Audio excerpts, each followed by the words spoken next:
Boker Tov, Shavua Tov. Hope you're having a great beginning to your week. So, Judaism, a lot of our experiences take place on mountains. The place where you climb high, where heaven and earth, so to speak, meet. A place of spirituality, a place of solitude. It begins, of course, with Mount Sinai. When God tells Moses to come up to Mount Sinai, where God meets him and where he goes up to heaven to receive the Torah for the Jewish people. Then, we of course have, as the Jews cross into from the Jordan into Israel, Joshua takes them to Mount Abel and Mount Gerizim, two remarkable mountains in Judea, Samaria, where he splits the Jewish people between the two mountains, and they recommit their faith to the Ten Commandments, to the Torah that God gave them at Sinai.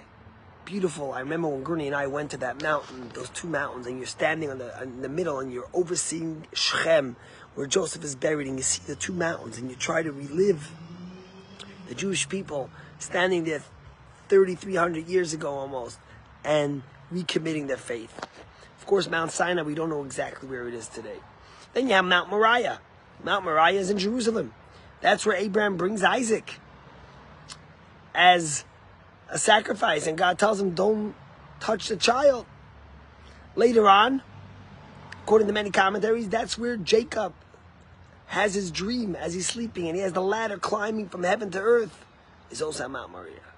And later, there are the two temples that are built on this mountain, the Beit HaMikdash, the holiest place in Judaism, the epicenter, where literally heaven and earth meet, where the Torah tells us you have Yerushalayim Shel Maila, Yerushalayim Shel Mata, Jerusalem of above and Jerusalem below, which meet at Mount Moriah. But this week, we read about another mountain, and this is Mount Nebo. You see, after God tells Moses that he's not going to enter the promised land, imagine Moses' devastation. Moses lived and dreamed and nurtured the Jewish people to go in to the land of Israel, and God tells him he won't go. But the rabbis say that Moses had this hope always that he would plead with God and change God's mind. After all, when the Jews sinned with the golden calf, when the Jews sinned with the spies, he pleaded to God, and God relented.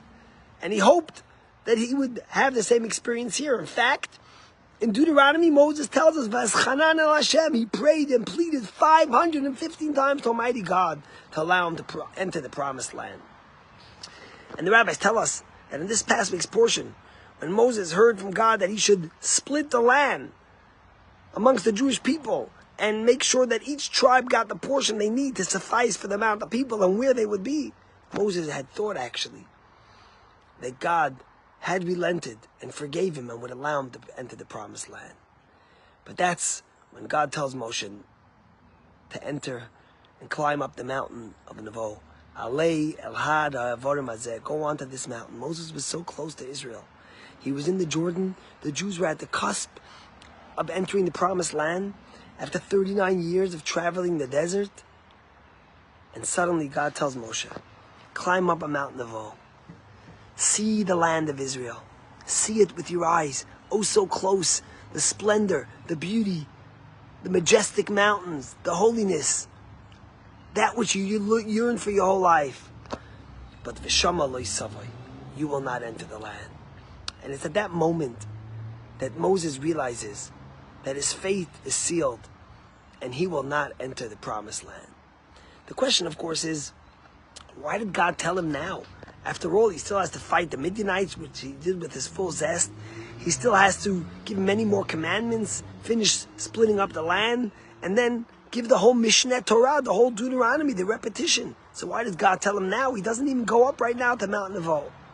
Many commentaries say that God was slowly prepping him for the inevitable. God knew how hard it would be for Moses to climb that mountain, see the promised land, be so close to his dream of his lifetime, in which he pleaded with Almighty God, but know that he will not enter that land. And therefore God tells him now to give him time to prepare for that challenge of his. But it's interesting, because if you think about it, in the hallowed prayer, which we read from Psalms, We always speak about Even Ma'asu Habonim Hayta L'Rosh Pina, the stone that the founders built, speaking about the patriarchs and matriarchs, that became the cornerstone of the remarkable things that we have today. And the truth is that this mountain of Nevo and Moses climbing up is really a metaphor for the story of the Jewish people in our lives. You see, the whole idea of Judaism is that we build not for ourselves, but for our children and for the generations that come after us. You think about the famous story with Choni HaMa'agel, when he came in the Talmudic story and he saw someone planting a carob tree, and he said, how long will it take for that to grow? And he says to him, 70 years. So he says, why are you planting it? He says, what do you mean? He says, you're not going to enjoy it. He says, yes, but who planted the trees that I'm eating from? The whole idea of Judaism is that we plant and we build for generations to come. And Moses set that example. Because when God tells him to climb on Mount Nevo, Moshe Rabbeinu, Moses, our great leader, doesn't hesitate to continue building with zest, to nurturing the Jews, to make sure that they are ready to go into the promised and holy land, even though he knows now for certain that he will not go in.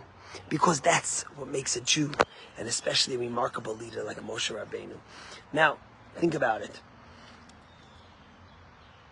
Think about what's been going on since October 7th. And think about the people that fight, that care, that love, and what they do. Not for themselves, but for the future. We have a dear friend who's a Duvdevan.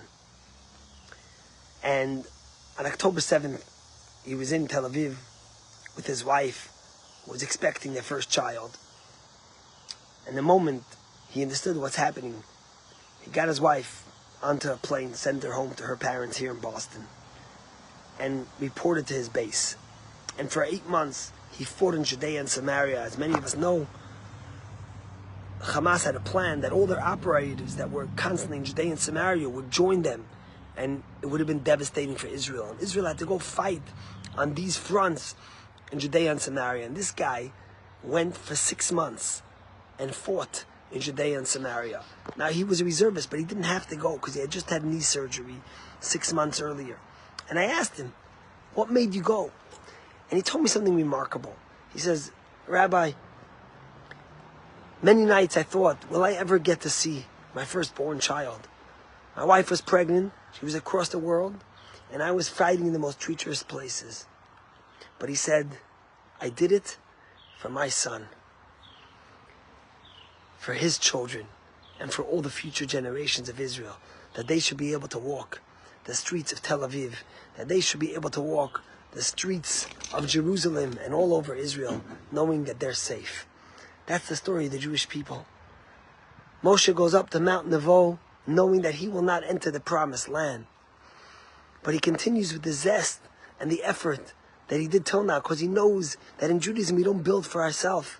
We build for the future, for our history, for our destiny, for our Jewish people.